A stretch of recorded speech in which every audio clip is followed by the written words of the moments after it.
Hello, good morning everybody and welcome to a safari experience here in the Eastern Cape province at Amakhala Game Reserve, and we're on the plains at the moment, starting off with some ostrich. Nice one. Shame, we had some red hartebeest as well, but they ran away. I think the ostrich actually chased them. Good morning, my name's Andrew Morgan behind the camera, and how are you all doing? We are so excited to be with you this morning. We're going to try to find some lion cubs for you this morning. Let's see how that goes. Beautiful. It's a beautiful day here in the Eastern Cape so far. It's not cold at all this morning.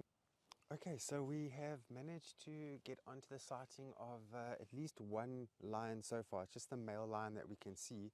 Apparently there's a kill somewhere nearby here, and the two adult lionesses are just in the drainage line over here with the cubs, which is interesting because they must have gone back to go and fetch those cubs last night. Very interesting.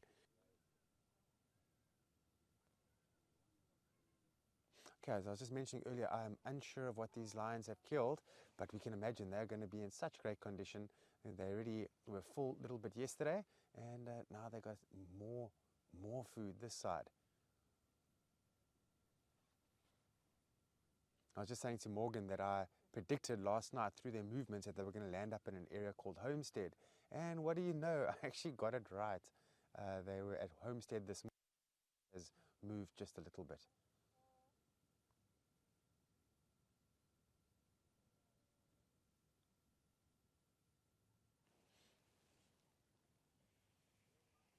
Not the best of areas to, watch lions, but we'll take it. You obviously can't plan where these animals are going to go, and we make do with what we have here.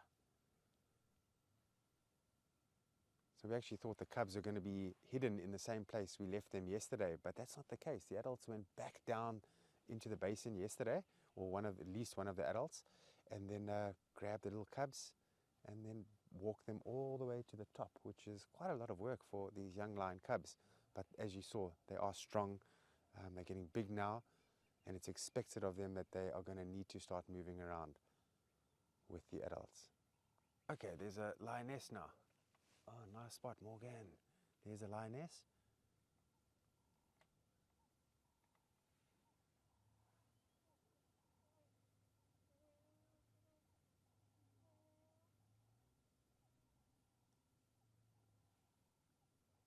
Ah, she's just laying behind that little bush there.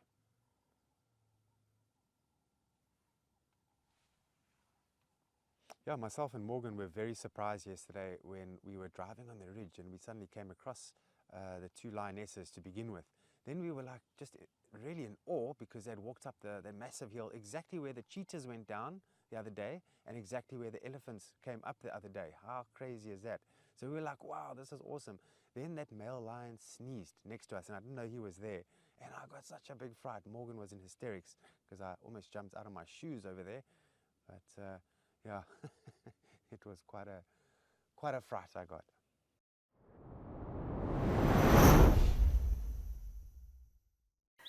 Thank you, Andrew. We are so excited. We found a pride of lions, but they're on the move, unfortunately, straight into the thickets, and we can't follow them here. But it looks like it's a pride of a few females, maybe some sub-adults. There's a young male coming just past here now. And this is the glimpse of lions that we're going to see for the morning here at Madikwe. We could hear a lion calling from Skokopan. And I don't think it was these, actually. It might have been one of the males that interacted with this pride or with these particular individuals. And it looks like that call was enough to make them start moving deep into the shade. But it is warming up substantially as well, so I suppose that's why the lions are moving off.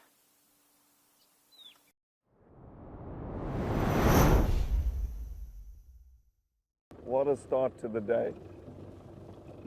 Again, one of the most endangered large carnivores on our planet. Probably only about 250 in the entire Greater Kruger. I love the dogs. Oh, there. Coming towards us. Epic. My comms have gone down. I think the signal is just too low. So if there are any questions, I'm sorry. Those are not coming through. I'm not hearing them. But at least we've got these dogs. And what a wonderful view it is.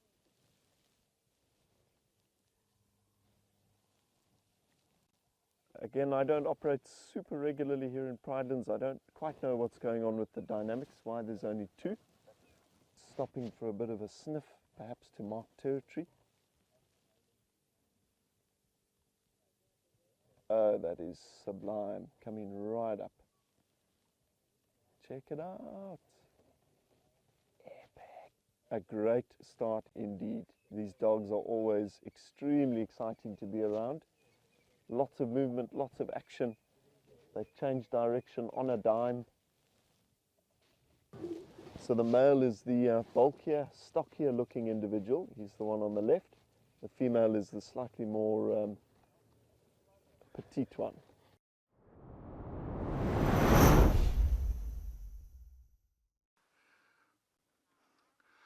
Yeah, we've got Ntsumie. Yes, look, we've got old Ntsumie here.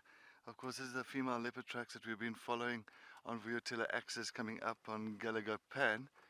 And it's still a young female that's just staying around. Around towards just north of our camp. Oh, she's sniffing something in the grass here. Isn't she beautiful? Little Ntsumie. So she's about a year and I think about a year and 4 months now. A year and 5 months old. So she's still very young. And just starting to become, of course, becoming independent over the last, say, 2-3 months from her mom, Kashava. She's still very nomadic, so she's been roaming around here, but I don't know why she'll come so far from her mom's territory. I would have thought that Ntsumie would have maybe just kind of broken away from the mom, of course, like now, but then just gone north or northeast from the mom's territory, because sometimes the mother will cut a part of her territory off for the daughter, and that I thought might have happened in Torchwood. And Torchwood, there's quite a void that's just northeast of her mom's territory. There's not many things, not like there used to be a female called Inkanieni, but she's not there anymore. Hooray, success. June is here. But it looks like we missed feeding time. She usually gets over into that patch of shade once she's done feeding the cubs. But I wish she could tell us what was going on, because there were just hyena tracks all over the place, all over Quarantine, all the way down Philemon's Dip. It almost looked like how it looks when an impala herd has walked across the road. Just tracks everywhere, and it's only flat where our vehicle drove through. I wish she could tell us what was happening.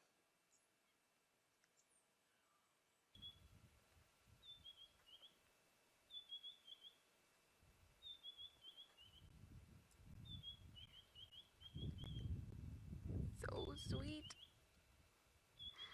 Maybe because they're so small, they need a little bit extra warmth before they can actually come out and interact. Sorry, and Paul and I were just communicating with our hands there. Oh, last few seconds to enjoy June and the cubs. A wonderful way to end a beautiful sunrise safari. And June is making her way away from the den. Maybe she's had enough of her cubs. Maybe she just needs some shade. But thank you everybody for joining us.